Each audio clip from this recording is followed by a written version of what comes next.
నేను ఇదే పెద్ద మనిషి చంద్రబాబు నాయుడు గారిని అడుగుతా ఉన్నా, అసలు ఇంతింత అప్పులు తెచ్చి ఇన్నిన్ని స్కాములు చేసే బదులు, అయ్యా చంద్రబాబు, నీ సొంత లాభాలు పక్కన పెట్టి, నీ సొంత బినామీల ఆస్తులు పెంచుకునే కార్యక్రమం పక్కన పెట్టి రాష్ట్ర ప్రజల గురించి ఆలోచన చేయి.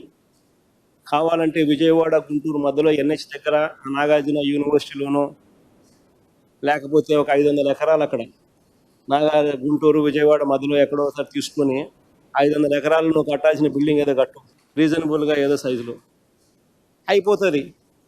విజయవాడ గుంటూరు ఎప్పుడో ఒకసారి కలుస్తాయి. నువ్వు చేసే పనికి విజయవాడ గుంటూరులో రియల్ ఎస్టేట్ ఇప్పటికే డమాల్ అయిపోయినాయి.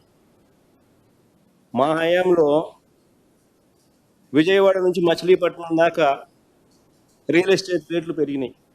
విజయవాడ టు పెనమలూరు టు మచిలీపట్నంలో పోర్టు కట్టాం, మెడికల్ కాలేజ్ కట్టాం. దానివల్ల మొత్తం 45 కిలోమీటర్లు విజయవాడ టు మచిలీపట్నం రేట్లు బ్రహ్మాండంగా పెరిగింది. ఏదో విజయవాడ గుంటూరుకు మధ్యలో కట్టామనంటే మచిలీపట్నం నుంచి గుంటూరు దాకా రేట్లు పెరుగుతాయి, ప్రజలందరూ సంతోషపడతారు. అంతేగాని ఏంది స్వామి ఇది? అప్పులు తీసుకొస్తూ ఉండవు, స్కాములు చేస్తూ ఉండవు. కేవలం నువ్వు వాడు భూములు కొనుక్కున్నావు, నీ వాళ్ళు భూములు కొనుక్కున్నారు, నీ బినామీలు వాళ్ళ రేట్లు పెంచుకునే దానికోసం రాష్ట్ర ప్రజల మీద ఇన్ని లక్షల కోట్ల రూపాయల అప్పులు మోపుతూ ఉండవు.